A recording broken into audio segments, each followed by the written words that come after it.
Entrou agora. Bom, boa noite a todos. É um prazer receber o público da ABNEP para mais uma transmissão, mais uma live. O assunto de hoje é um assunto interessantíssimo. A gente vai falar sobre os 1000 dias, que é o período de desenvolvimento mais importante da vida de todos nós. Começa antes do nascimento e termina lá por volta dos 2 anos de idade.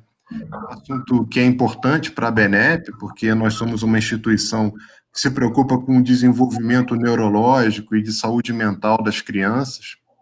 Então, embora pegue um período extremamente precoce, a gente sabe de todas as repercussões que isso tem para a vida das crianças, até a vida adulta, inclusive. E para isso, hoje a gente trouxe 2 especialistas na área, que têm visões complementares sobre o assunto. A gente gostaria de apresentar a vocês, em primeiro lugar, a professora Cristiane Alves, que ela é médica obstetra, professora da Universidade Federal Fluminense e da Universidade Federal do Rio de Janeiro, mestre e doutora em ciências médicas pela UF e tem grande experiência em obstetrícia, em trazer as crianças ao mundo.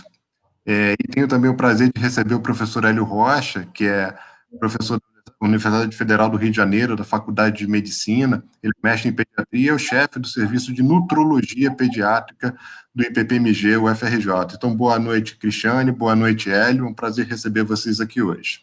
Boa noite a todos. Eu queria começar perguntando para o Eli, pedindo para ele fazer um panorama geral sobre, de fato, o que são esses 1000 dias, né? O que é esse conceito e de onde que vem esse número mágico de 1000 dias, né? Hélio, por favor. Ok, José. Em primeiro lugar, agradecer. Eu vou falar um pouquinho aqui olhando para a câmera, mas depois, durante a conversa, eu vou olhar para a minha tela, então vocês me perdoem.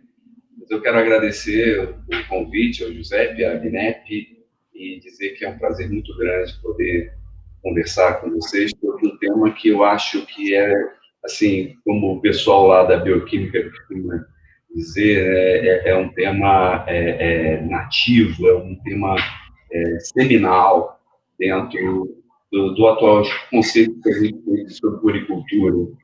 Então, os 1000 dias, ele, na realidade, ele é uma construção de várias ideias que culminou numa ONG que acabou sintetizando essa expressão de 1000 dias. Ela representa os 280 dias da gravidez e mais 720 dias da criança completar 2 anos. Então, somos isso, dá 1000 dias. E essa ONG começou a trabalhar com o conceito de tentar favorecer essa interação da gravidez com os primeiros 2000 dias das crianças, mas na realidade isso é uma construção muito grande que vem já da década de 80, quando um outro organismo chamado Loha percebeu e cunhou a ideia de que as doenças crônicas não transmissíveis, elas são, na realidade, uma construção também. Quer dizer, as doenças crônicas não transmissíveis, que afetam geralmente com mais intensidade as pessoas a partir da terceira, quarta década de vida, elas são tão construídas quanto a construção de uma vida saudável, né? Praticamente as duas coisas ocorrem juntos. No final da gente, depois do primeiro dia de concepção, vamos dizer assim, algumas décadas depois a gente morrer. E esse é um processo, mais ou menos, que segue junto com a vida da gente. Então, isso muda, inclusive, um pouco o conceito de saúde e doença, né? Antes dessa percepção, a gente imaginava que saúde era o estado que a gente tinha até a gente ficar doente. Hoje, na realidade, a gente sabe que saúde na realidade, um período em que a gente também está construindo não só um futuro com desempenhos, etc., mas também a gente está construindo as doenças crônicas que um dia irão nos levar. E aí, essa situação, ela acaba sendo formatada em alguns conceitos que norteiam a ideia dos 1000 dias, né? O primeiro deles é baseado em algumas experiências com o Barker e de outros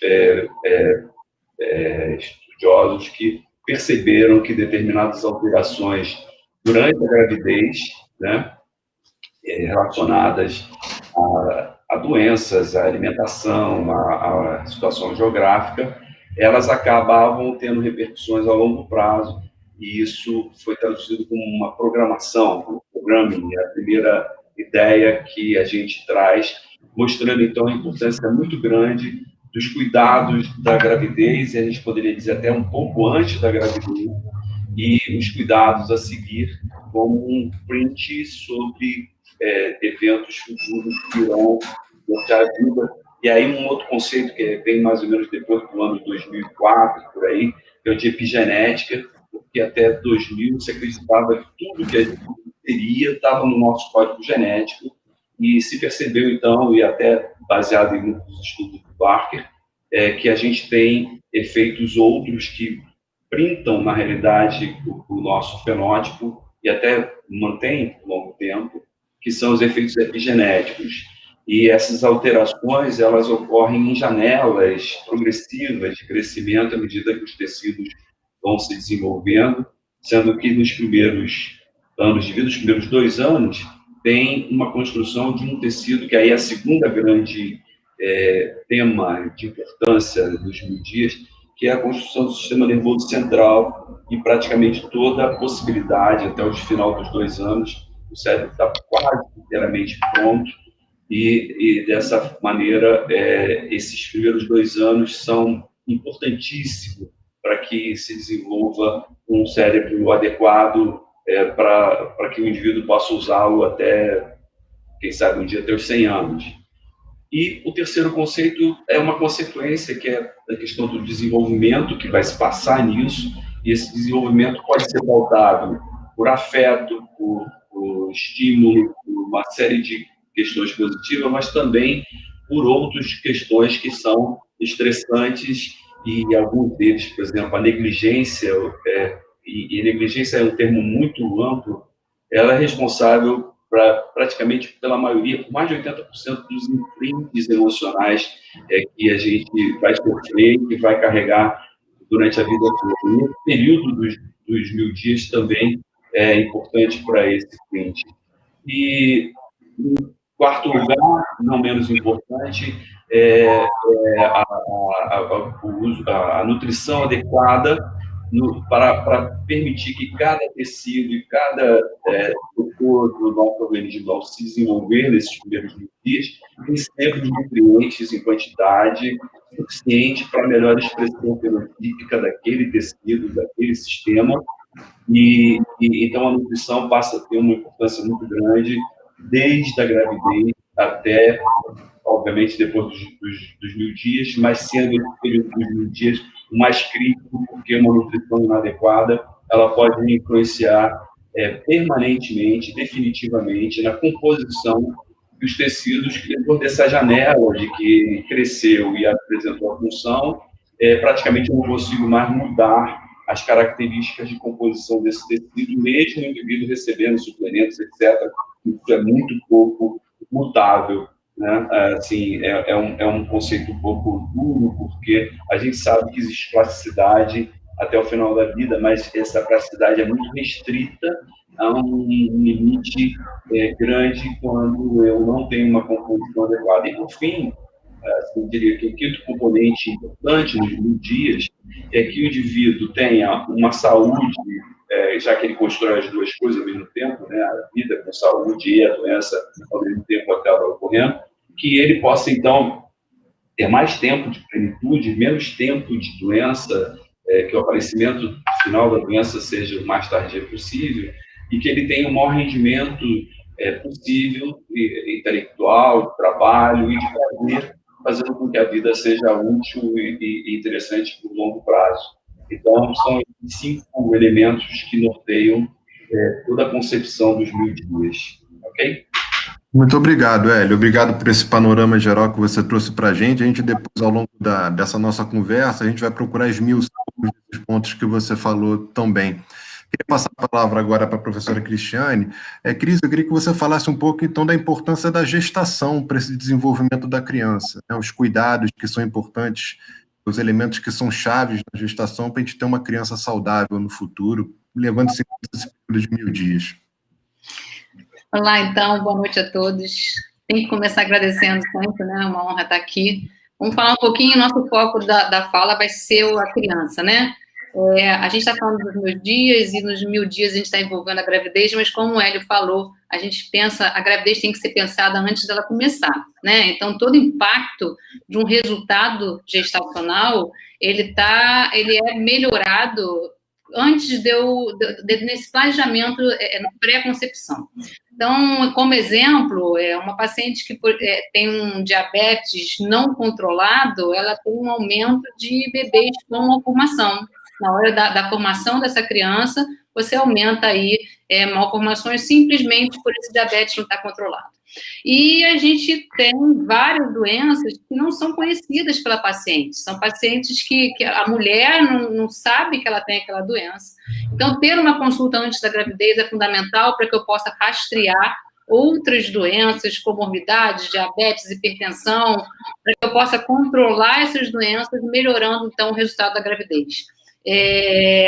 Não pode focar em sintoma, porque a maior parte dessas doenças não vão trazer um sintoma importante, e a gente está numa fase em que a mulher cada vez mais engravida com uma idade maior, né, do que era no passado, e a gente tem tido gestantes com mais doenças anteriores à gravidez, e, portanto, a gente deve pensar nesse planejamento, e não só no planejamento de doenças, mas também focado em ver se eu tenho todas as vacinas que eu poderia fazer, para que eu possa, porque algumas vacinas não são recomendadas na gravidez, então, se eu faço elas antes, eu engravido, já com o meu corpo numa situação melhor para essa gravidez se desenvolver, assim como peso, atividade física, né? Engravidar num peso ideal, a gente num peso saudável, faz com que a evolução da minha gravidez seja melhor. Porque quando a gente engravida, e a gente está falando de coisas diferentes, né? Maternidade tem duas preocupações, né? E eu sei que você vai falar isso depois, José, mas ao engravidar, eu tenho que pensar no físico e eu tenho que pensar no emocional, né? A maternidade tem a gravidez e passa por ela, agora a gente está falando dela, mas a gente tem um lado de ser mãe, daquele caminho que eu penso para frente, que também exige um preparo desde antes, aliás, desde sempre, né? Eu acho que a gente se prepara desde que a gente nasceu, porque a gente vai ter no futuro. Estamos falando, de novo, desse início de vida, impactando no que vai ter depois. Então, antes da gravidez, ainda falando, por exemplo, a suplementação de ácido fólico, né, faz com que a gente reduza malformações que podem ter impacto na vida desse ser que está se formando. Então, o período pré-concepção é fundamental, todas as mulheres deveriam fazer, mas a realidade que a gente vive é que ele não acontece. A gente descobre a gravidez, a maior parte das mulheres não tem essa gravidez com esse período anterior feito da forma que a gente gostaria. Mas também não eu acho que a gente, uma vez que a gente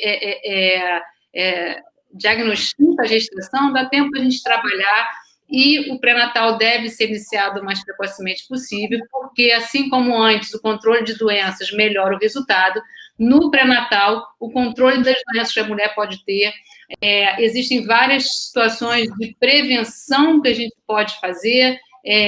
Hoje, a prematuridade é a principal causa de óbito, né, de mortalidade infantil no nosso país, né, o bebê que nasce antes de 37 semanas, e a prematuridade pode ser causada por fatores que são relacionados ao trabalho de parto que se inicia, ou causas maternas que podem demandar essa antecipação do parto. Então, se eu tenho prevenção, por exemplo, a hipertensão causada pela gravidez, que é pré-eclâmpsia, que é a principal causa de mortalidade, inclusive materna, no Brasil e no mundo, eu tenho hoje, nas mulheres de alto risco, a prevenção, quando iniciada antes de 12, né, antes de 6 semanas, perdão, você tem uma redução de pré-eclâmpsia grave, com isso, uma gestação que vai chegar mais à frente, esse bebê que não vai nascer prematuro, e aí a gente, ou não vai nascer pelo menos uma prematuridade, numa fase que ele corre mais risco, e com isso eu consigo melhorar toda a vida dessa criança que vem depois. Por fim, né, só para mais um exemplo, diabetes, né? O diabetes, a gente sabe hoje que mulheres sem fator que são saudáveis, que não trazem doença nenhuma, elas podem desenvolver o diabetes gestacional, que é uma situação em que eu aumento. Se eu não diagnostico, ou seja, se eu não faço um pré-natal bem feito, se eu não faço o diagnóstico de diabetes, eu posso ter esse bebê nascendo, então, num ambiente que vai ter uma influência nele dentro desse útero, após o seu nascimento, no período neonatal, e para a vida toda dessa criança, né? Aumentando o risco de obesidade, doenças metabólicas, pelo fato de, durante a gestação, a gente não ter controlado essa glicose, não ter diagnosticado e tratado essa mulher das formas que a gente tem hoje disponíveis para isso. É isso, a gente tem muita coisa a fazer antes, durante, para que a gente possa ajudar na saúde dessa criança. Sim, sim. Cris, eu queria pegar um gancho em umas coisas que você falou em relação a peso da grávida, né, que é uma preocupação importante que a gente tem que ter, e também em relação à alimentação dessas grávidas, né? Em geral, isso é uma pergunta que muitas mães fazem, gestantes fazem. Se uma alimentação saudável é o suficiente durante a gestação, ou se são necessários suplementos durante a gestação, ou se enfim, eu queria que você falasse um pouco para a gente sobre isso, também sobre o controle de peso durante a gestação e possíveis riscos de obesidade, um baixo peso pode ter. Eu vou tentar focar sempre na questão do bebê que a gente está falando, mas eu tenho uma dificuldade em não falar, dar um foco para essa mãe também, né? Porque, assim,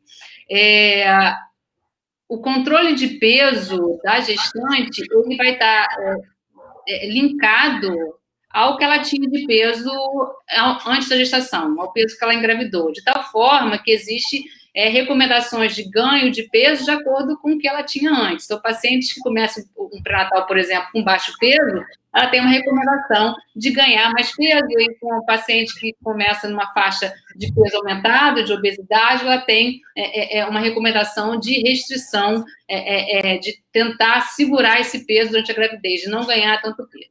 Ou seja, não tem uma fórmula, né? Mas, de uma forma geral, assim, a suplementação, ela deve ser direcionada, ela deveria ser direcionada para públicos que precisam dessa suplementação. Porque a gravidez é uma situação fisiológica e que a mulher saudável, que se alimenta bem, o corpo dela tem tudo necessário para que se desenvolva. Por exemplo, o Ministério da Saúde, ele recomenda a reposição de ferro na grávida. Mas a gente precisa entender que isso é uma política nacional, que a mulher que se alimenta bem, que não tem uma deficiência de ferro, embora a gravidez seja responsável simplesmente por outra grávida, por eu fazer uma anemia que a gente descreve como dilucional, ou seja, dentro das alterações fisiológicas do corpo da mulher, vai acontecer, principalmente no terceiro trimestre, uma anemia neste corpo, essa é uma anemia que ela é esperada dentro das alterações fisiológicas. E que uma mulher que tem uma alimentação saudável, com fonte de ferro presente, ela não necessariamente precisa suplementar ferro. Isso é importante, José, porque senão a gente começa a botar a gestação cheio de situações que não precisam. A gestação é um período natural da vida da mulher. Se eu for uma mulher que eu controlo, que eu tenho hábitos saudáveis, que eu me alimento, e hoje tem vários tipos de dietas diferentes, inclusive dietas que, já me perguntaram, né, vegetariano, que não come carne, tem problema na gravidez? Não tem problema, eu vou ter que repor alguma coisa assim, aí eu tenho que ter uma orientação, mas eu tenho que tomar cuidado para não transformar a gravidez num período não saudável, num período cheio de recomendações, de dietas, né, porque o bebê, dentro do útero, se a minha placenta está saudável, se eu tenho uma placenta saudável, o bebê vai estar recebendo o nutriente que ele precisa para crescer. A não ser que eu seja uma mulher desnutrida, é outra coisa. Não estou falando de uma população desnutrida. Por exemplo, em populações, em países que têm uma deficiência de cálcio, foi demonstrado que a reposição de cálcio é importante para a redução do pré-eclâmpsia, por exemplo. Mas em países que têm deficiência do cálcio. A reposição do cálcio universal não demonstrou um impacto sobre redução de pré-eclâmpsia. Então, eu costumo dizer o seguinte, o bebê, numa placenta que está boa, ele vai ficar bem. Quem não vai ficar bem se não estiver se alimentando bem é a mãe. Porque o bebê vai pegar o ferro, vai pegar o cálcio, vai pegar os nutrientes, vai pegar tudo e ela vai secando, né? Porque eu me preocupo muito, assim, por exemplo, peso que você falou. O ganho de peso excessivo na gravidez está relacionado a peso baixo ao nascer, aumento de pré-eclâmpsia, aumento de diabetes na gravidez e, com isso, aumento de risco de prematuridade. Todo o impacto que eu tenho, tanto direto pela doença que está acontecendo e pela complicação, quanto pelo risco que eu posso ter de prematuridade. Então, o ganho de peso excessivo na gestação, ele é ruim por várias formas, tanto porque ele não dá saúde, tanto porque ele tem uma repercussão no bebê e porque ele dá, nesta mulher, em termos de saúde emocional futura, um impacto importante sobre a autoestima que ela vai ter depois. E a gente sabe que todo o emocional, toda a família que não está equilibrada, se a mãe não está equilibrada, a família não está equilibrada, se repercute nessa criança que vai ter esse início sem essa estabilidade necessária, e por mais que a gente, mas isso é estética, é corpo, não, isso é importante também. Então, o ganho de peso é algo que, a princípio, a minha recomendação é que eu não precisaria que toda grávida tivesse um nutricionista, não acho que é isso, se ela tem hábitos saudáveis, se cuida, não precisa, mas se ela tiver com uma dificuldade em conseguir manter esse peso, ou se tiver dúvidas em relação a como ela deve comer, um profissional vai ajudá-la a ter a calma e o caminho que ela precisa na gravidez. É isso. Obrigado, Cris. Queria passar a palavra para o professor Hélio agora. Hélio, retomando um pouco da sua fala do início, eu queria que você contasse um pouco para a gente sobre essa questão do programming e da epigenética, né? E doenças ou transtornos que a gente tem comprovação de que no início, de alguma forma, nesse período de dias, que poderiam ser prevenidas no futuro. Um exemplo disso é a obesidade, né? Mas, assim, se você quiser pegar outros exemplos, enfim, eu te deixo livre, mas queria que você falasse um pouco mais sobre essa questão de programação. Essa questão da programação, eu acho que a melhor definição, a melhor maneira de entender foi como o próprio Barker começou a falar desse assunto, né? Na realidade, ele não foi o primeiro a falar sobre isso, ele começou a falar sobre isso uns 10 anos depois que o primeiro autor falou sobre o assunto, mas ele descreveu o que chamou de fenótipo poupador, né? E aí, mais ou menos, volta a essa questão que a Cristiane colocou muito bem, porque o que se viu desenvolver é que em mulheres, e aí a história de como ele chegou a isso é uma história enorme, muito bonita, mas que não, se eu fosse contar, a gente ia sair do assunto. Mas o que ele observou é o seguinte, principalmente nas mulheres que tinham carências, né, nutricionais, e, de uma certa forma, a obesidade traz também carências. Quer dizer, quando a gente fala de carência nutricional, não quer dizer só peso ou só quantidade de gordura. Você pode ter um peso excessivo e ter carências nutricionais.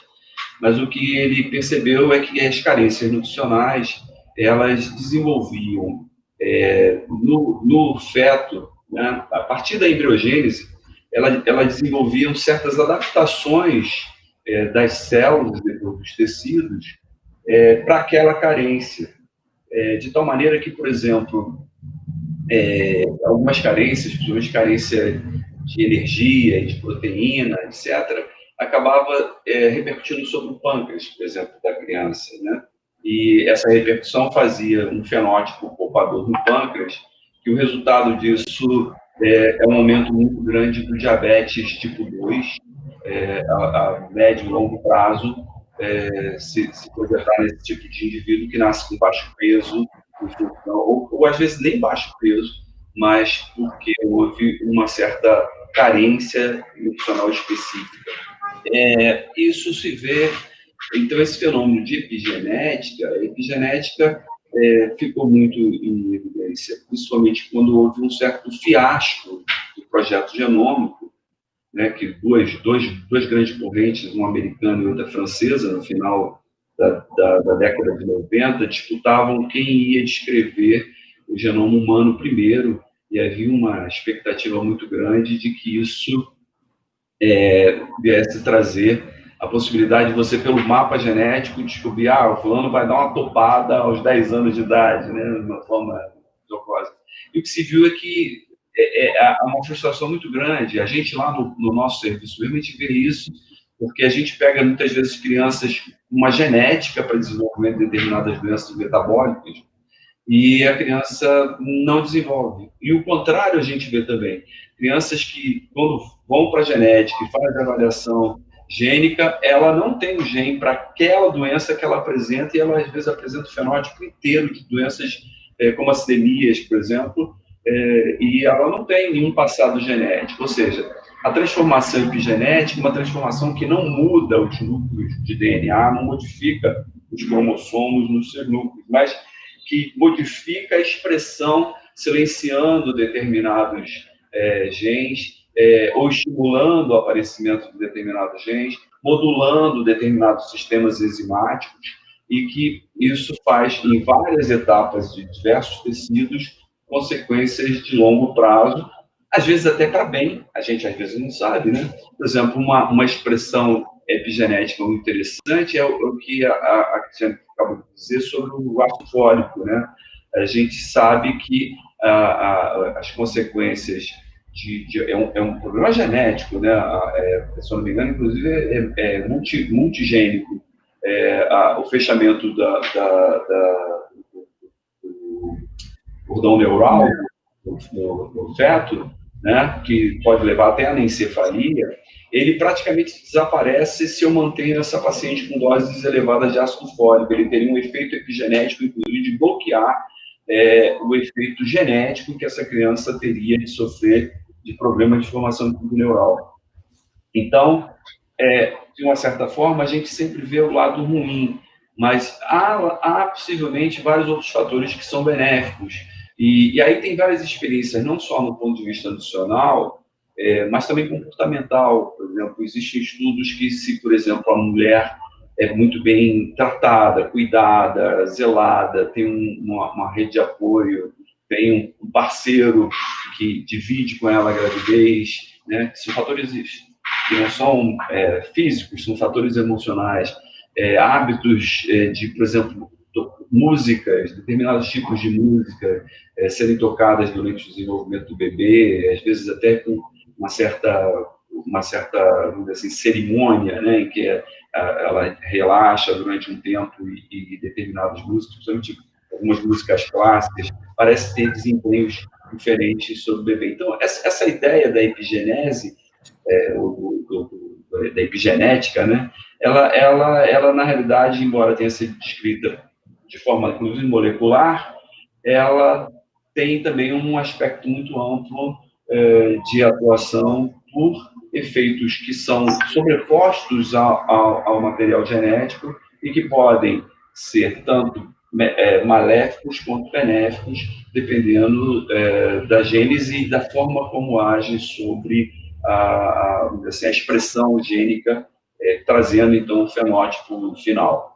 E aí o Barker mostrou vários fenótipos poupadores, como ele chamou, entre eles essa questão do diabetes, a obesidade, às vezes várias manifestações. E aí, quando a gente vai ver, a literatura já falava nisso já há bastante tempo, quer dizer, ele foi só um organizador dessas ideias, 15 anos antes de se cunhar o termo 1000 dias, mas, por exemplo, um dos grandes exemplos disso foi a fome holandesa durante o final da Segunda Guerra Mundial, em que, no período de inverno, como as forças alemãs estavam fugindo, já perdendo a guerra acabou menos de um ano depois, eles deixaram a população de Amsterdã totalmente sem comida durante um inverno inteiro, e foi um inverno horrível.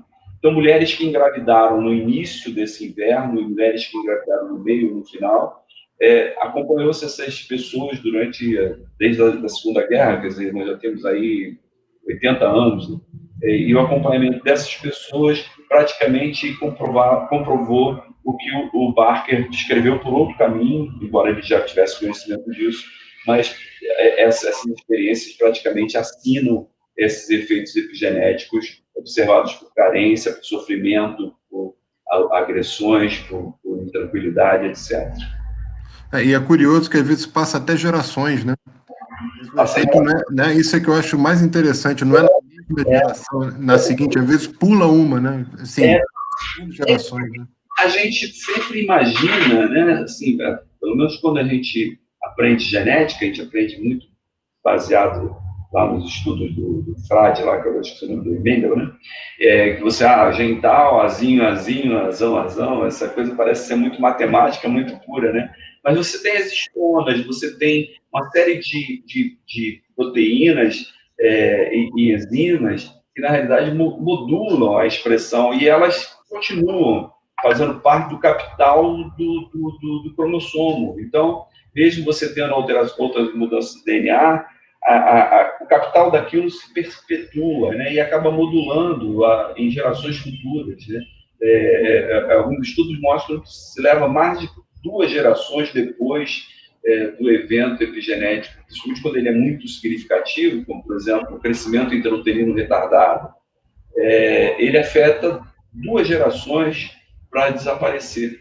Então, a filha vai ter efeito, a filha da filha ainda vai ter efeito, possivelmente só a filha da filha é que começa a não apresentar mais esse efeito geracional, inclusive. Quer dizer, quando ela gesta, ela acaba tendo a influência desses fatores que ela trouxe da própria gravidez, que ela foi o feto, né? Assim. Sim, sim. A gente está mais ou menos no meio da live, vamos fazer o neném nascer então, né? Da gestação e tudo. Aí eu queria passar a palavra para a Cris para perguntar para ela sobre uma eterna polêmica sobre essa questão de parto normal e de parto cesariano, né? Queria saber, queria que ela falasse um pouco para a gente sobre os conhecimentos modernos, né? Assim, de fato, o parto normal, o vaginal, ele é o mais indicado quando a gente pensa em saúde pública, de fato. Quando a gente indica um, indica outro. Eu queria que você falasse um pouco para a gente sobre isso.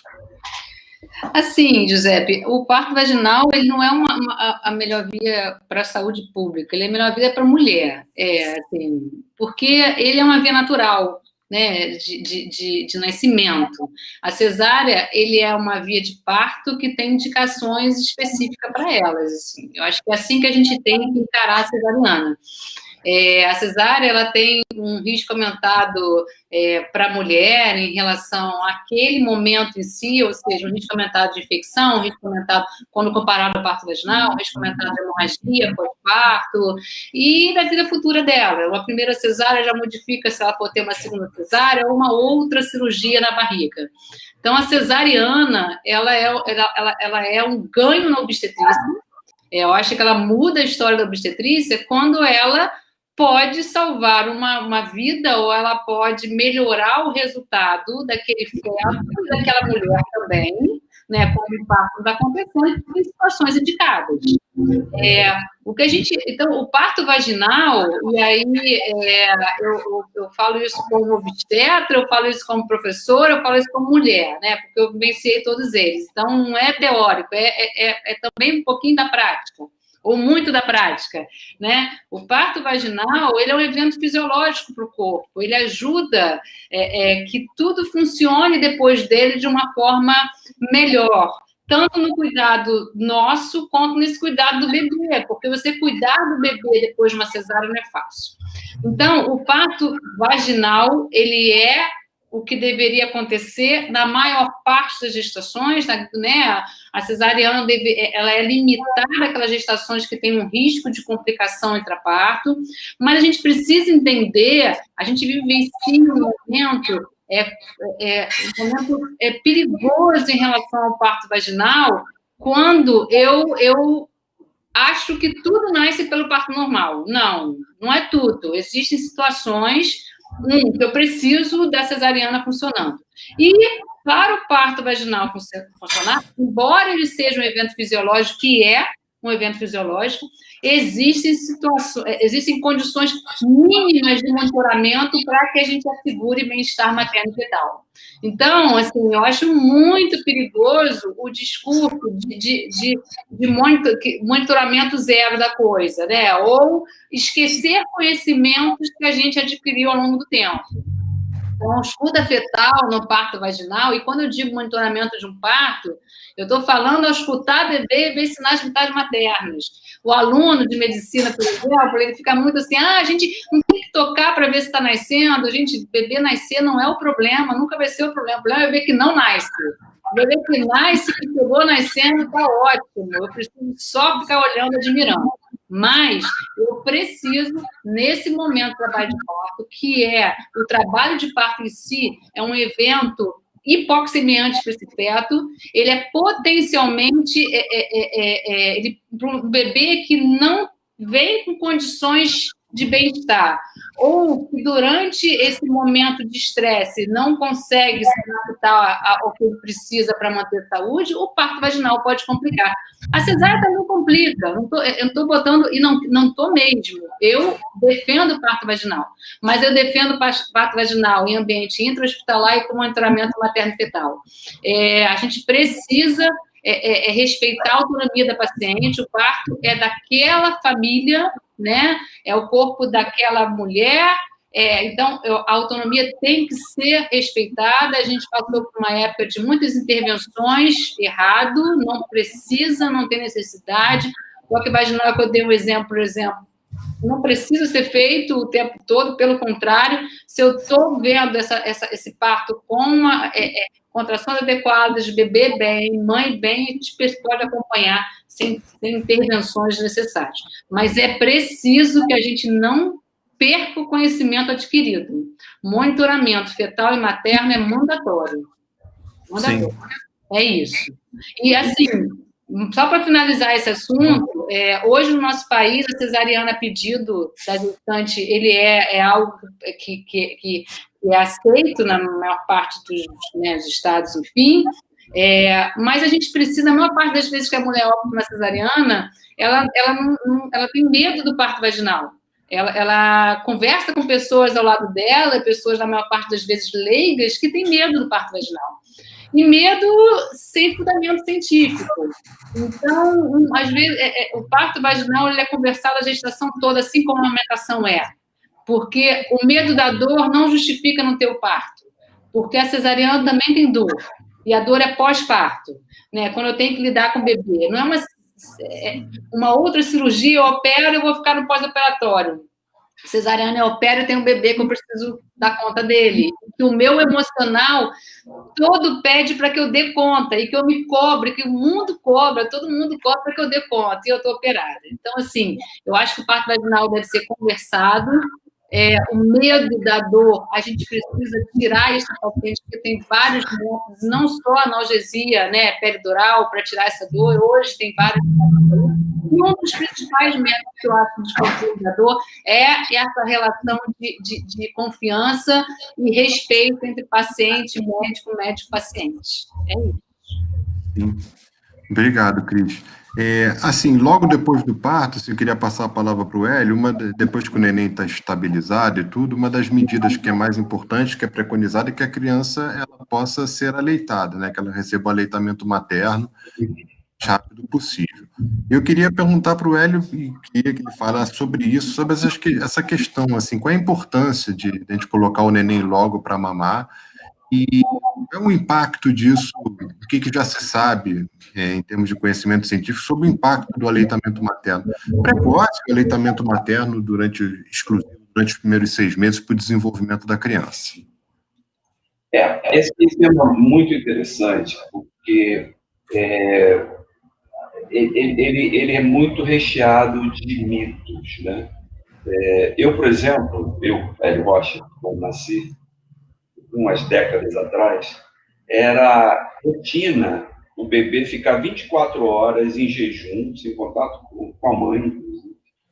E ele recebia, eu recebi inicialmente um chuquinha de água. Quando eu me formei, já não ficava 24 horas sem o materno, mas a gente testava a sucção do bebê com chuca e, na época, já era soro-glicosado. E algumas culturas, por exemplo, lá na maternidade escola, uma vez, óbvio, maternidade escola luta pela questão de ser amiga da criança, então tem toda colorado de medidas para estimular o aleitamento materno, mas há uns 10 anos atrás eu ainda estava lá e participava, inclusive levava os alunos para ver a primeira mamada, uma série de coisas, de exame do bebê, etc. e tal. E teve uma chinesa que, nessa época, uns 10 anos atrás, a gente estava recebendo muitos chineses que vinham de forma clandestina e tal para cá, para o Brasil. E teve uma chinesa que não falava uma palavra em outro idioma que não fosse chinês. Ela não entendia nenhum outro idioma. Português, obviamente não, inglês, nada. Que se tentou, ela conseguia entender. E ela não queria dar de mamar e fazia sinal de que a gente devia esperar. Aí, poucas horas depois que o bebê nasceu, aparece uma outra chinesa com uma quinina e com uma garrafa térmica com água quente e preparou um prato para dar para o bebê. Foi um escândalo, né? Porque vocês imaginam as enfermeiras, aquele pessoal todo treinado a estimular o aleitamento materno, totalmente contra, e as duas naquela aflição, porque virou um caso, né? E quando eu vi aquilo, eu falei, gente, por favor, a gente não entende da cultura delas, e me parece que é uma coisa extremamente importante, porque elas estão tão voltadas para isso, pode dar o chá para o neném. E aí causou uma certa comoção, botaram lá umas gotinhas, o neném nessa fase normalmente não consegue tomar nada importante, e a seguir, aí sim ela aceitou e botou o neném no peito. Então, existem vários mitos em relação a isso. A gente tem ações que são fisiológicas importantíssimas, mas algumas coisas são míticas.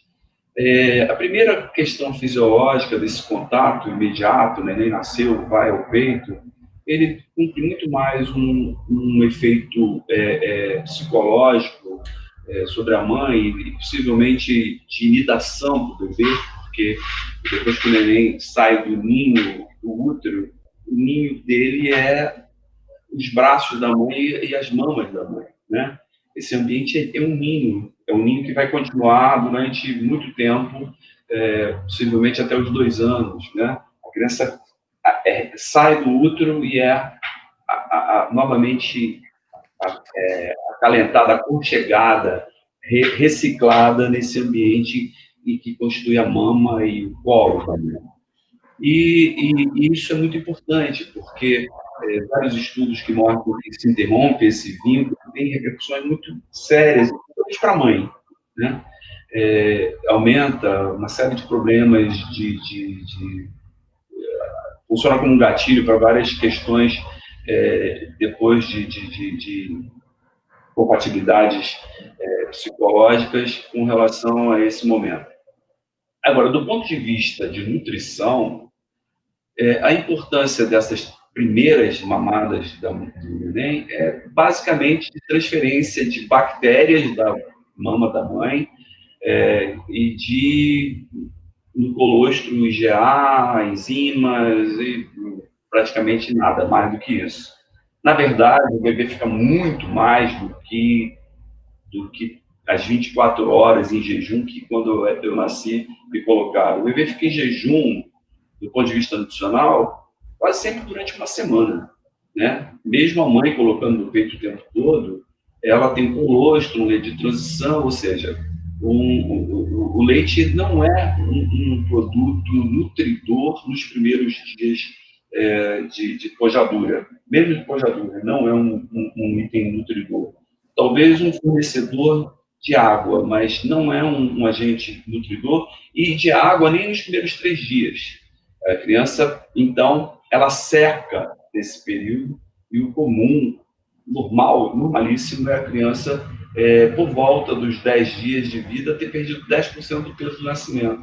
Isso causa, às vezes, alguma preocupação para os pediatras e tal. Eu sou muito arguído sobre isso, né? Mas perder 10%, como é que perde peso e tal? Não é cabível, a criança tem que ganhar peso. Não, essa perda é muito importante, porque, primeiro, existe uma mudança de compartimentos de água e eletrólitos, que é bem diferente, são bem diferentes os compartimentos na vida intrauterina e na vida pós-uterina, principalmente porque o tipo de circulação, que é uma circulação em série dentro do útero, né? Quando o bebê expande os pulmões, a circulação passa a ser em paralelo. E essa mudança, ela tem mudanças incríveis, né? Inclusive, agora eu estou concluindo meu trabalho de tese, né? Tardiamente, sextamente, e a gente consegue demonstrar esse problema na mitocôndria. A mitocôndria se adapta, a mitocôndria do sangue do bebê se adapta a diferentes tipos de parto, por exemplo, mostrando como que essa mudança do ciclo tem um impacto tão grande que ele se reflete bioquimicamente. E o que acontece é que o bebê humano é, de todos os mamíferos, o que nasce com maior quantidade de gordura. O segundo bicho que nasce com quantidade de gordura, depois do ser humano, o ser humano nasce com quase entre 15% e 20% da sua massa seca de gordura. É o bicho mais gordo da natureza, dos mamíferos. O segundo mais gordo é uma espécie de foca, que nasce muito gorda, mas assim mesmo ela é pouco mais de 10%. Quer dizer, o nosso bebê é muito mais gordo que a maioria. O 10º colocado em termos de gordura ao nascer é o porco, os porcos domésticos que a gente conhece. Então, o ser humano nasce com uma quantidade absurda de gordura, e nem todo mundo nasce no Ártico, né? Nasce até na África. Temperatura. Então, não é uma questão de temperatura. Na realidade, é uma reserva de energia exatamente para aguentar esse período de adaptação da amamentação, que leva em torno de, pelo menos, no mínimo, uma semana. E nesse período, então, o grande combustível é a reserva gorda. Como a reserva gorda não tem uma linha direta metabólica para a formação de glicose, e a glicose é um nutriente fundamental, principalmente para a hemácia, né? O bebê faz alguma coisa de gliconeogênese a partir das suas próprias proteínas desse período e praticamente dá conta de todo o metabolismo usando gordura. O cérebro do bebê, com 6 horas de vida, ele já tem corpos cetônicos mais ou menos no mesmo nível que um adulto tem com 18 horas de jejum. 6 horas para o bebê equivale a 18 horas de jejum para um adulto. Com 24 horas, esse bebê tem uma quantidade de corpos cetônicos que chega a tomar conta de quase 70% do metabolismo cerebral. Então, o sistema nervoso passa a usar corpos cetônicos como combustível preferencial. E o que ele precisa de glicose é muito pouco. E aí tem uma coisa que eu costumava falar muito para os residentes lá na maternidade escola, né? Eu estou lá, fora de lá já tenho 6 anos, tenho muita saudade desse tempo. Eu dizia sempre assim que residente de pediatria, na neonatologia, a gente tem 2 tipos, né? A gente tem o tipo estressado, o tipo mamãezinha, né? O pediatra mamãezinha. E o pediatra descolado, que não está nem aí para o que está acontecendo. Então, o mamãezinha, ele normalmente chega na beira do leito e pergunta para mamãezinha: você já está tendo leitinho, né? Nem está mamando direitinho, está mamando bonitinho, está mamando ninguém. E o bebê, nessas primeiras horas de vida, primeiras 48 horas de vida, ele dorme praticamente o tempo todo. Raramente ele acorda, e quando acorda, ele dorme de novo. Então, é comum para o pediatra mamãezinha interpretar que o bebê está apático, que o bebê está esquisito, não está legal. Aí ele vai e faz um destro. Quando ele faz um destro, o destro nessas condições geralmente é em torno de 40. E 40 é considerado como hipoglicemia. Aí ele pega, faz um escarcéu danado, está hipoglicemia, mas o bebê está normal, coradinho, pulso normal, temperatura normal, e ele acaba não tendo coragem de pegar uma aveia, porque se ele acha que ele está com hipoglicemia, ele tem que pegar uma aveia e fazer um flush de glicose e começar a tratar com glicose na veia. O que ele faz? Ele prescreve um complemento de uma fórmula infantil, láctea, e como ele é cuidadoso, ele é pediatra mamãezinha, ele diz que não pode botar no chuquinha, que tem que dar num copinho. E aí tem uma coisa que eu fico impressionado, como é que as pessoas não se tocam, né? Porque o bebê consegue pegar aquele complemento no copinho com a língua, né? Ele faz um movimento que lembra cachorrinho tomando água, né? É uma coisa, o reflexo dele de explosão, a linguinha vai lá fora e ele lambe aquele copinho ali por dentro, né? Imagina alguém em hipoglicemia ter essa habilidade de pegar um líquido com a língua. E mais, ter um metabolismo tão rápido que dê conta da hipoglicemia dele, porque ele está tomando aquele leitinho que vai ainda metabolizar. O grande risco disso é o que enche os consultórios dos gastroenterologistas pediátricos. Deve ter alguns, talvez, nos assistindo, e eles ficam, brincadeira, eu digo que eles ficam bravos de eu falar isso, mas é porque você dá logo um alimento heterólogo nas primeiras horas de vida e vai sensibilizar essa criança. E, às vezes, isso vai acontecer muito mais tarde, lá com 2, 3 meses, a criança com sintoma de APLV, e às vezes a família nem lembra que foi dado um complemento na maternidade. O pediatra que é descolado, ele olha, tá tudo bem, tá tudo bem, que bom, vai em frente, né? E às vezes parece até displicência, às vezes é por displicência mesmo. Mas o meio termo é o seguinte: um bebê que nasça em condições normais, seja de parto normal ou cesariana, que teve uma resposta neuroendócrina normal, ele corou logo, ele respirou, manteve uma frequência boa, chorou, está ativo na primeira hora, geralmente o bebê é ativo por causa da carga adrenérgica que ele recebe, mas aí depois de 2, 3 horas ele começa a dormir, ele faz exatamente o movimento contrário. E aí o que acontece é que esse bebê que nasceu bem, que está ativo, uma gravidez normal, ele nasceu muito bem, tem um peso normal, não é filho de diabético, não é macrocrômico, não tem nenhum fator de risco, não sofreu hipoxia, não é prematuro, não é PIB. Esse bebê, ninguém tem que se meter com a vida dele. Tem que deixar ele e a mãe amamentar, ele vai perder o pezinho dele, ela vai amamentar, e daqui a pouco ele ganha, fica tudo resolvido. Os bebês que têm risco são os bebês de risco, são os bebês PIG, prematuro, que não fizeram reserva de gordura. Esses dois não fizeram reserva de gordura, nasceram antes da hora, né? O bebê filho de diabética, porque o pâncreas dele foi estimulado a produzir insulina numa quantidade enorme, em contrapartida que a mãe não passava uma carga enorme de glicose para ele quando ele estava dentro do útero. Bebês com algumas doenças genéticas importantes, que nascem com a língua grande, que nascem com visceromegalias, etc., são bebês de risco. E os bebês que sofrem hipoxia grave ao nascer. Esses são de risco absurdo e, às vezes, custam atendê-lo. Esse também é um outro paradoxo. O bebê que sofre uma hipoxia muito grave, o que acontece? Na hipoxia, a gordura não é queimada. A gordura é um combustível aeróbio. Ele precisa de oxigênio para poder fornecer energia. E qual é o combustível que é anaeróbio? É a glicose. Então, o bebê em hipoxia, ele gasta suas reservas de glicogênio muito rapidamente e fica à mercê de nada. Então, as lesões cerebrais que ele tem vão ser muito mais graves em função de que, às vezes, se custa a se pegar uma veia, o neném nasceu hipóxico, pega a veia imediatamente e começa a fazer uma taxa de glicose suficiente para manter ele glicêmico.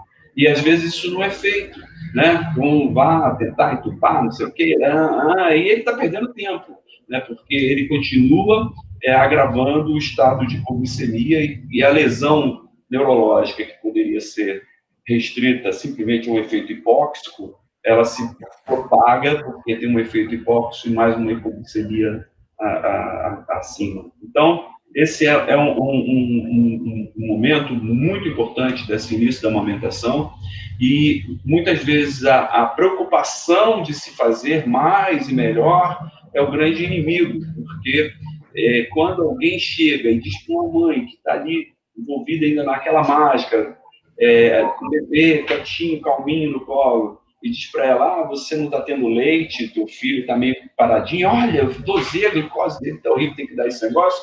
Você passou um atestado médico, que é uma coisa terrível, atestados médicos, às vezes são terríveis, de que ela está causando um problema no filho porque ela não tem leite.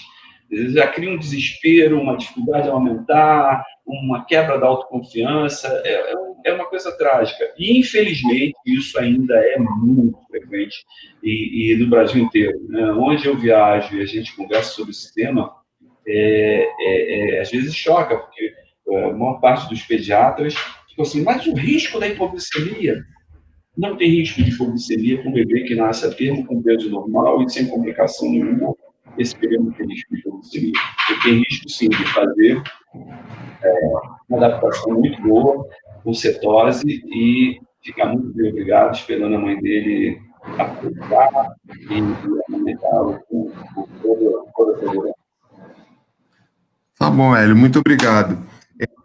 Cris, eu queria saber de você, assim, quando você pega essas mães no pós-parto, eu queria falar que você falasse um pouco da sua experiência, quando você vê mães com dificuldade de amamentação. As causas mais comuns, como é que se previne que isso aconteça, né? Provavelmente é possível conversar antes da criança nascer, né? Explicar o que pode acontecer e também o que você faz na sua prática diária com os problemas mais comuns para aleitamento materno. Então, eu acho assim, a fala do Hélio, quando ele diz que isso ainda é algo alarmante no Brasil, eu costumo dizer que o aleitamento materno é a parte mais difícil da maternidade, porque eu tenho filhos adultos, então eu posso dizer que eu passei pelas fases todas, adolescência, então eu acho o aleitamento muito desafiador, porque existe todo esse entorno que prejudica o aleitamento de acontecer. Existe uma cobrança de que, primeiro, que o aleitamento é algo instintivo, e ele não é, ele é aprendido, né? Você pode ter 3 filhos, o terceiro não mama igual o segundo, que não mama igual o primeiro, e você vai ter que aprender como é aquele bebê, e aquele bebê vai ter que aprender como é você. Então, colocar o aleitamento como algo que a gente tem um instinto para fazer, eu nasci sabendo, é um erro grave que coloca a mulher numa situação muito complicada. E quando ela começa a se cobrar, e quando ela começa... aí a coisa desanda tudo. Então, o que a gente vê na prática... Eu acho que você falou de conversar, o aleitamento materno tem que ser conversado a gestação inteira. Ele não é um papo para a hora que o bebê nasce. Naquele momento que o bebê nasceu, o pós-parto, tudo que você fala, a paciente ouviu um décimo que você falou, o todo, ela não ouviu nada, ela está com tanta coisa na cabeça, tanto medo, né? Quando o bebê nasce, a sensação, eu sempre costumo falar, José, que o caminho para resolver todas as dificuldades que a gente tem é informação e cuidado. É isso. Você tem que ter uma rede de apoio. Então, o preparo para o aleitamento se faz desde a gravidez inteira. O preparo do aleitamento se faz com a desmistificação de que isso é instintivo. Não é instintivo. O preparo se faz tirando essa ideia de que se eu não amamento bem, naquela forma que todo mundo acha que eu tenho que fazer, a minha criança está passando fome. Então, que mãe eu sou, né? Que eu não consigo alimentar a minha criança. A criança está chorando, é fome. A criança não dói a fome. Aí você não ter leite é um crime. Não ter leite é um crime. Dizer que a pessoa não tem leite, não sei de onde que a gente tira isso. Então, a forma de conduzir é informação, cuidado e carinho, né? Como sempre. Então, é conversa no pré-natal, é apoio depois do nascimento. Eu vou me permitir dar um exemplo. Eu tive filho aos 20 anos, eu sou formada há 20 e poucos anos, né, Giuseppe? Formada há 20 e poucos anos, eu tive uma filha, depois de ser professora, ensinar aleitamento, dar apoio a mulheres, eu tive uma filha há 6 anos atrás. E se não fosse a minha irmã pediatra que se formou comigo, que o Giuseppe, dizer para mim, Cris, você está trocando ela de posição na mama? Porque eu fiz fissura, aliás, o primeiro complicante é você achar que você não consegue. O segundo é porque a fissura é muito comum, porque você está aprendendo. Não pega bem, e se ele não pega bem, aquilo começa a ser uma bola de neve, quanto mais dor eu tenho, menos eu coloco o bebê bem, e aquilo cresce de uma forma que se eu tivesse a informação, cuidado, a coisa se resolveria. E aí a Lu falou, por isso você está trocando ela de posição? Quer dizer, você está mudando a pega dela na sua mama? Eu falei, Senhor, não, eu esqueci que se podia mudar de posição, eu estava fazendo a pega tradicional com o bebê, e eu só botei ela ao contrário, eu fiz a pega invertida, a fissura sumiu, tudo funcionou. Eu só precisava da calma de uma outra pessoa, dizendo, Cris, vai dar certo, dá uma mudada nisso, você mudou, acabou. Então, o aleitamento, eu acho que ele é muito, para mim, o mais difícil, já falei, repito, porque é um momento de muitas dúvidas, é um momento, inclusive, e eu costumo também frisar isso, de uma quebra de uma idealização, você sonha aquele momento pós-nascimento, igual a novela, igual o filme, né? O bebê chega e, o mundo ficou mais claro, passou um arco-íris em cima da cama, fica nada, é desesperador esse momento. Quando você vê aquela criança na sua frente, você fala assim, e agora? Não tem como voltar. Porque ainda que eu não quero ser mãe, a criança já vive, e aí ela vai viver, e junto ou não de você, aquilo é uma realidade. Então, a gente precisa, essa romantização do nascimento é lindo, o sonho é lindo, é amor pra caramba, é mágico, é tudo isso, mas é um pouquinho depois que isso acontece. Normalmente, quando o bebê nasce, o que a gente sente, geralmente as pessoas que têm algo na cabeça, que são pessoas que sabem, que têm para dar, são as que mais têm esse baque, né? De, peraí, e agora? O que eu faço com isso? Então, é preciso conversar sobre isso. Porque quando o arco-íris não passa em cima da cama, quando, né, não fica tudo mais claro, você já começa a se questionar aí, que droga de mãe eu sou? Eu não senti aquilo que eu vi na novela. Meu Deus, eu não gosto do meu...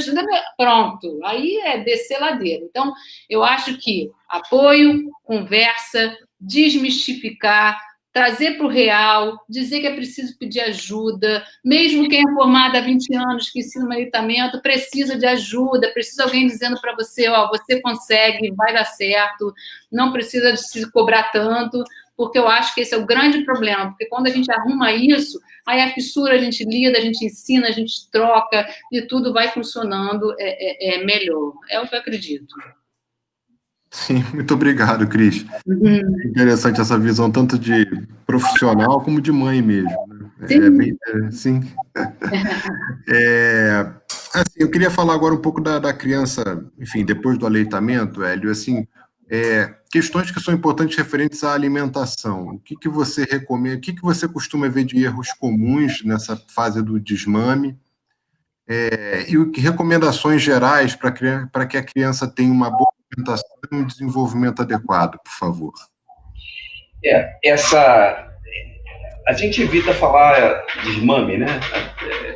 Assim, eu tinha uma certa implicância quando alguém me chamava atenção para determinadas palavras, mas, na realidade, algumas palavras remetem a gente para atos que, às vezes, do que a gente precisa na prática, isso pode atrapalhar. Então, a gente não fala mais em desmame, porque desmame conota que você vai tirar da mama, né? E certamente que a coisa mais importante que o pediatra deve tentar garantir, né? E eu estava vendo a fala da Cris, estava adorando, porque eu vivi muito isso. Fui da maternidade escola e tive consultório e trabalhei na maternidade escola do Ceará, que também tinha uma outra filosofia, né? E essa questão do temor da mãe com relação ao aleitamento, por exemplo, né?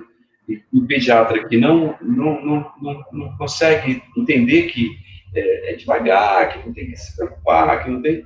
Ele acaba aumentando a ansiedade da mãe, transformando esse momento ainda pior. Então, os 1000 dias, uma das características mais marcantes dos primeiros dias é que esse período hoje é compreendido como um período de amamentação obrigatória.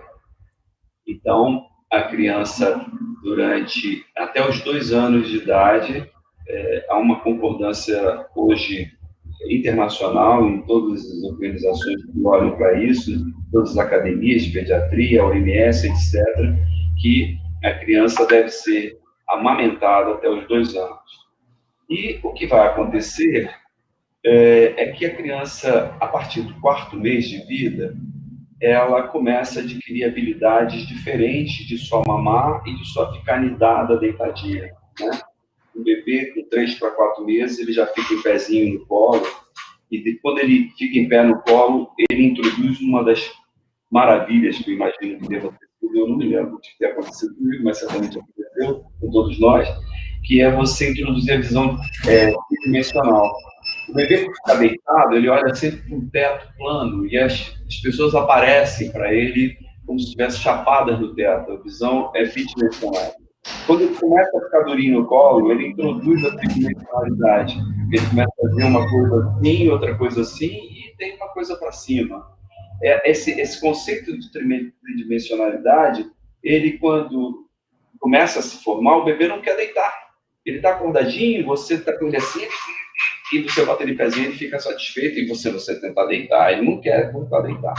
Ao mesmo tempo, nesse momento, ele começa, então, já que ele começa a entender uma certa espacialidade, ele começa a lançar a mãozinha e, antes era errática, aos poucos ele vai se aproximando do objeto que ele viu, e ele captura aquilo, e mesmo sem saber muito bem voltar, em algum momento ele traz isso para a boca, e ele aprende esse movimento da boca, e ele vai treinando a desenvolver a oralidade de uma forma diferente, a reduzir o reflexo de extrusão e uma série de questões que ele vai desenvolvendo e que vão preparando ele para poder comer alguma coisa diferente de mamar.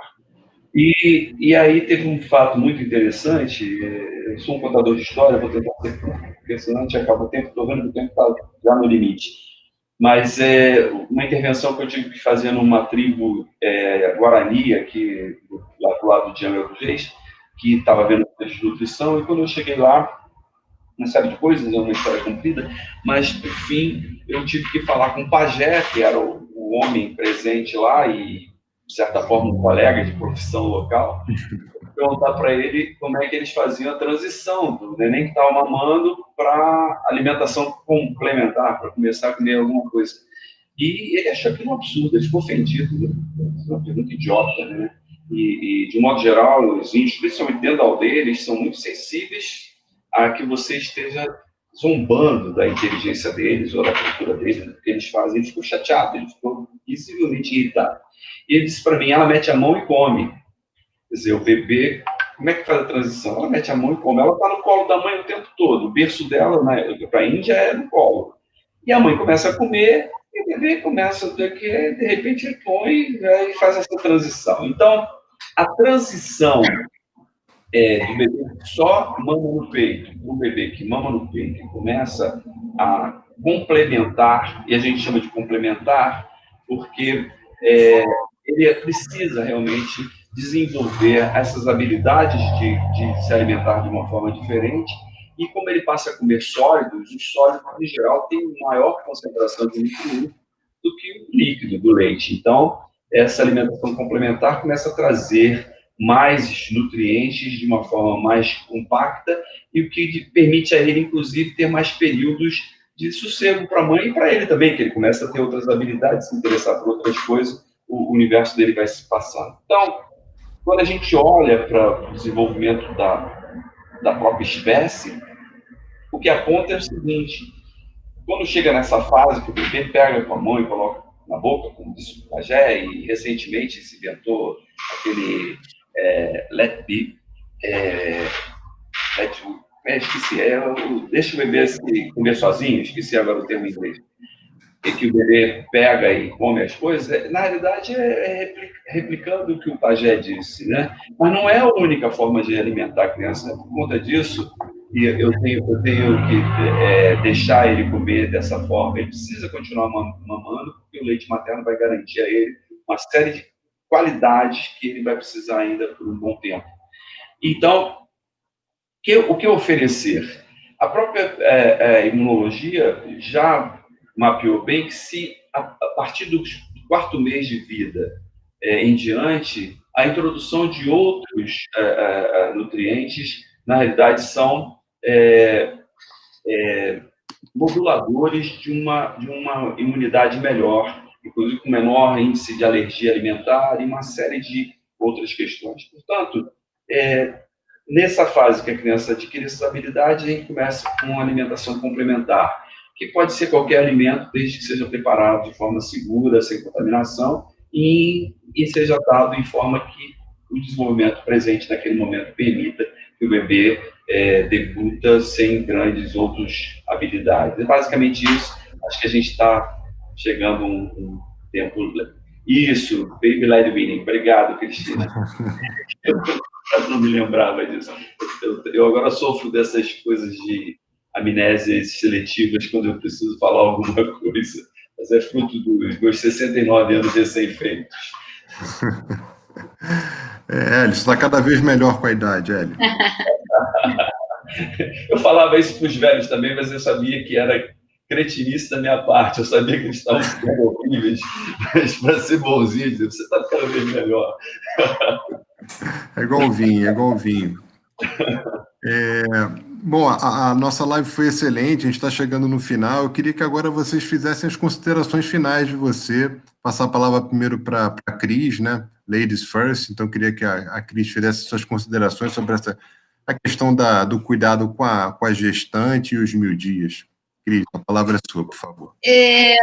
Eu acho assim, só para concluir, a gente já falou de partes técnicas da coisa, né? Eu acho que esse início da vida, ele é fundamental, sim, mas e como qualquer parte da vida, a gente precisa cuidar do lado emocional, estar preparado, buscar ajuda, tirar as dúvidas, assumir-se delicado, assumir-se alguém que precisa de apoio, porque todo esse caminho, desde antes, durante, depois, é um caminho muito desafiador, né? A gravidez é muito desafiadora, os primeiros dias, meses, anos da criança são muito desafiadores, a gente se cobra muito, a gente tem que se cobrar menos, buscar mais ajuda, e as coisas funcionam sem que essas obrigações nos norteiem. Quando o Hélio falou, né, que o aleitamento por 2 anos é uma obrigação, né? O aleitamento, ele precisa tirar essa obrigação de dentro dele. Ele faz total diferença na vida dessa criança, sim. Amamentar é extremamente importante, física e emocionalmente, para todo mundo.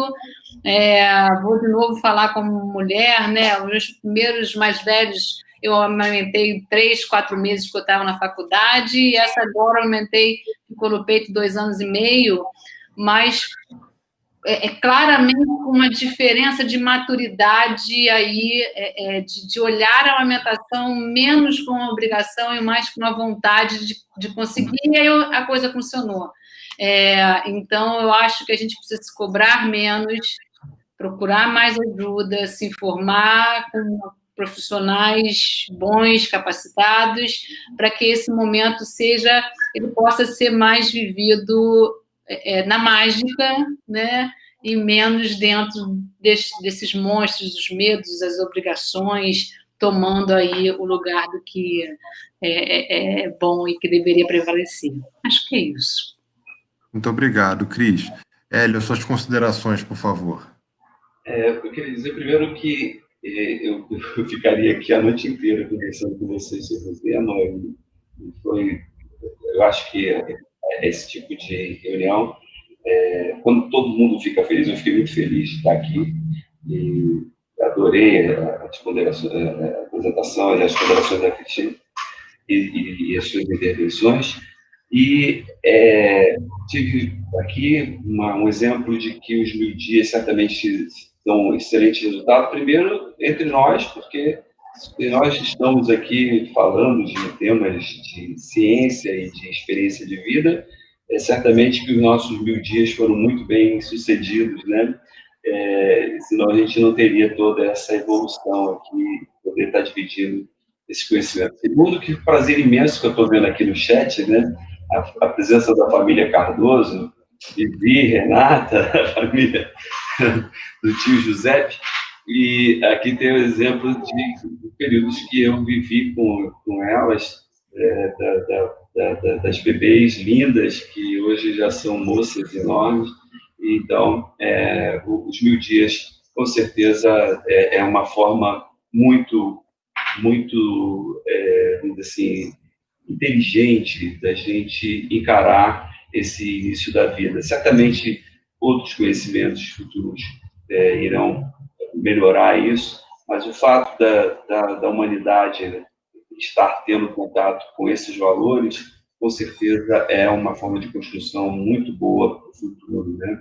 E acho que todos nós ainda temos muito a aprender sobre o que acontece nesses dias e nos outros dias das vidas dos nossos pacientes.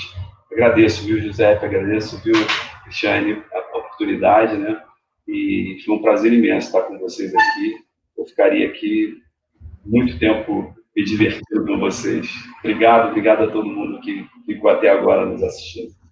Eu agradeço muito, a gente nem sentiu a hora passar, né? A gente ficou aqui 1h20 conversando e daria realmente para a gente ficar mais tempo, né? Eu gostaria de deixar o recado que a gente tem um curso sobre 1000 dias, né? O professor Hélio e a professora Cristiane dão aula nesse curso, está aparecendo na tela o site da BNEP Rio, então vocês podem acessar o curso, tem outros profissionais também falando sobre todas as questões envolvendo os 1000 dias, nas nossas mídias sociais e fiquem por dentro de todos os conteúdos. Muito obrigado, mais uma vez, obrigado, professor Cristiane, obrigado, professor Hélio Rocha, foi um prazer receber vocês aqui hoje, tá bom? Obrigado, gente. Uma boa noite a todos, muito obrigado. Um abraço.